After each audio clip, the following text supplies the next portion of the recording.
Boa tarde, senadores e senadoras. Agradeço ao presidente em exercício aqui do Senado Federal. Hoje nós ouvimos na Comissão de Relações Exteriores o ministro Mauro Vieira. E é necessário aqui fazer um recorte, do que ele disse nessa ocasião. No fundo, esse requerimento havia sido apresentado por um tempo, já faz um tempo por mim, e os fatos foram se avolumando.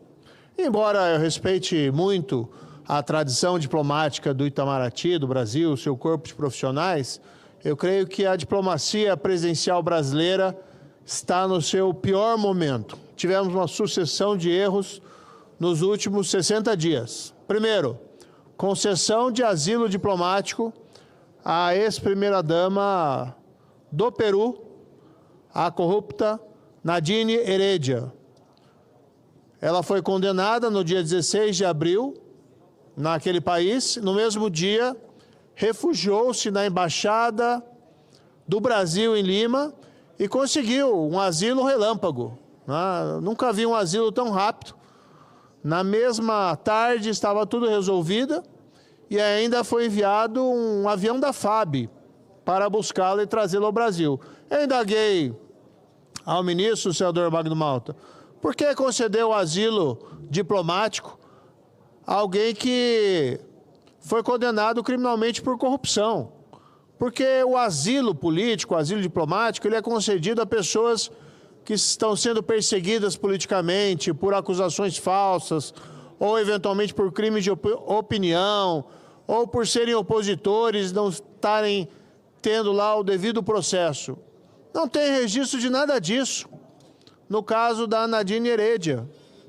Ao contrário, condenação por corrupção e, pasmem, suborno pago por uma empreiteira brasileira, a Odebrecht. Esse é o tipo de asilo que nós queremos conceder? Como se não bastasse, foi invocada uma razão humanitária de que ela teria feito uma cirurgia na coluna. O mais estranho é que ninguém esclarece que cirurgia na coluna foi essa. O que teria tornado ela tão debilitada? Dias antes dela obter o asilo diplomático, consta que ela foi filmada.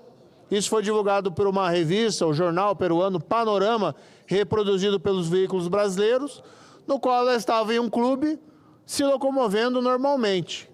E indaguei ao ministro Mauro Vieira: ministro, foi feito algum exame médico independente para saber se de fato existe uma condição de saúde deteriorada?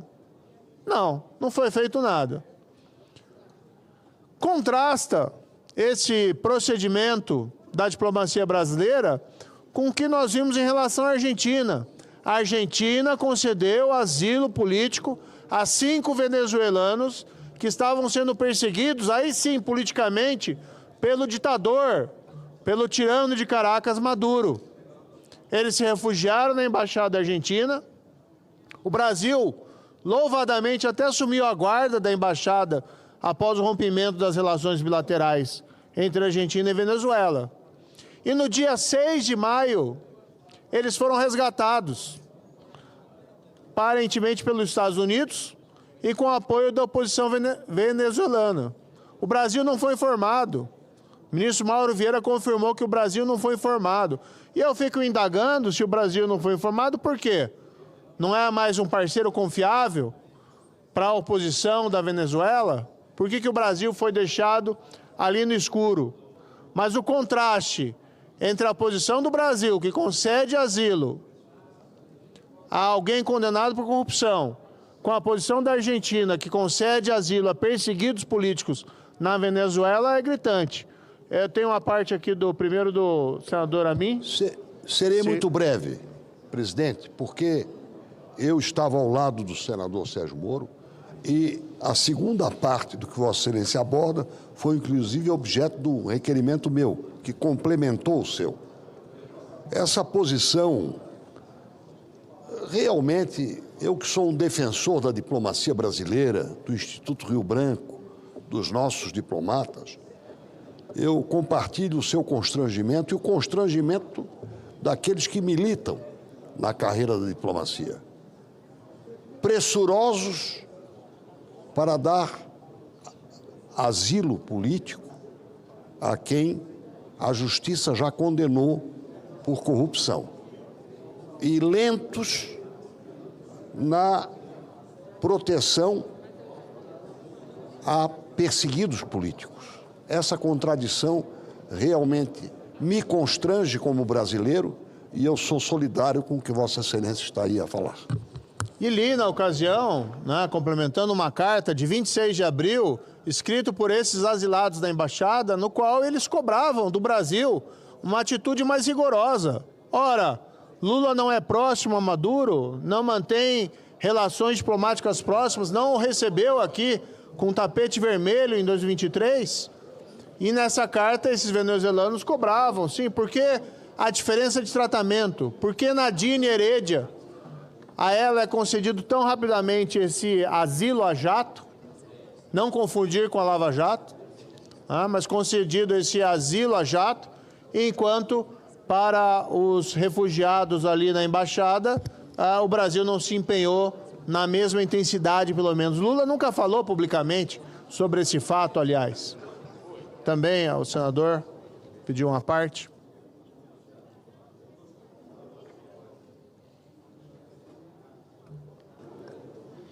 Senador Sérgio Moro, o Brasil inteiro vê com constrangimento tudo isso. Uma condenada, a senhora Nadine, por corrupção, que envolve uma grande empresa do Brasil, a Petrobras. Vossa Excelência era o juiz da Lava Jato, e isso ocorreu em outros países, e lá um dos presidentes se suicidou, o outro está preso, e ela, de maneira muito imediata, aliás, mais rápido do que imediatamente, vai um avião da FAB. Por que buscar essa mulher? Eu tenho aqui as minhas conclusões. Ela é um arquivo vivo. Foi um arquivo vivo resgatado. Agora, essa desculpa de que ela está com problema de coluna, veja só, que quem não cometeu nenhum crime, Clezão, tinha problemas de comorbidades e morreu dentro do presídio do Brasil e não foi resgatado. E ela foi resgatada porque ela tinha um problema de coluna. Não, ela tinha um problema moral. Ela tem um problema moral.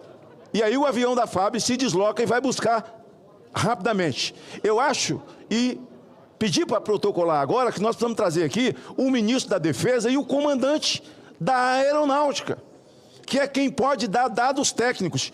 Eu penso que até o embaixador, que hoje esteve aqui, na verdade eles são treinados para ser educados e, em última instância, quando serve a um governo, passar o pano, invernizar, sem ter comprometimento.